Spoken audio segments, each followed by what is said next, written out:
This is a genuine HT5 frame in need of some repair.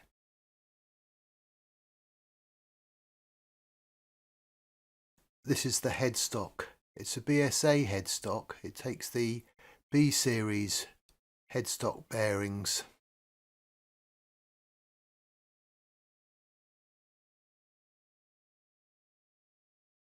Note on the left hand side of the headstock there is a grease nipple. Most replicas don't have a grease nipple.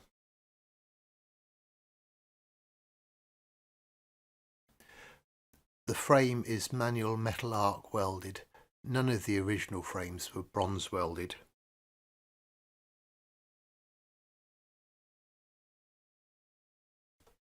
There shouldn't be holes in the front gusset.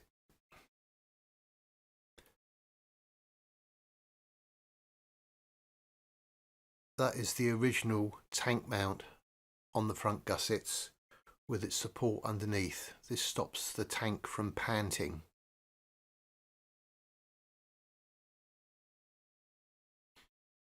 The rear tank mount on this frame isn't correct. It should be an inverted top hat shape.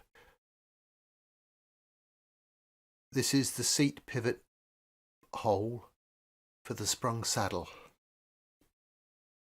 There should be a hole in the rear gussets for the air filter box mounting.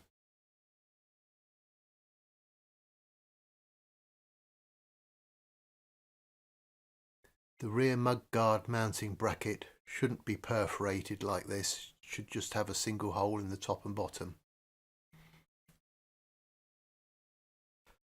Rear suspension mounts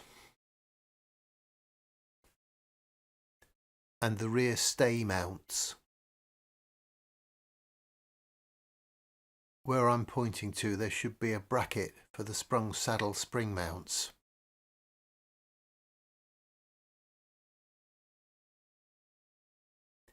Here is the oil tank mount. On the HT they used a shortened road bike oil tank. The gearbox pullback bracket isn't correct here. It should be welded to the rear engine plates.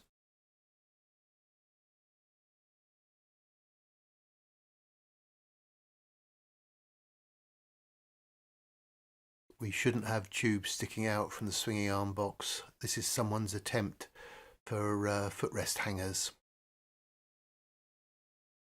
This is the support for the swinging arm box. Very important this. On a lot of bikes I've seen failures coming from this point.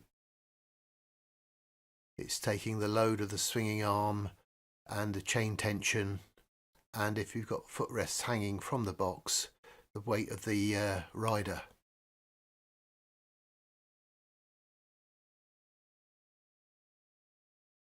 Inside the box you've got the threaded boss, which is 9/16 20 TPI cycle thread, the cutout for the swinging arm front tube, and a cutout for the gearbox.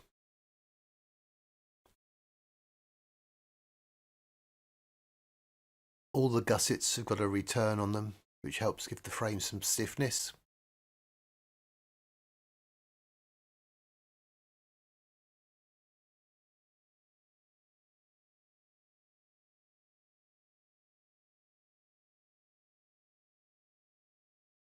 This frame shouldn't have the second mounting point on the front down tube. I believe this was only done for the ISTD bikes.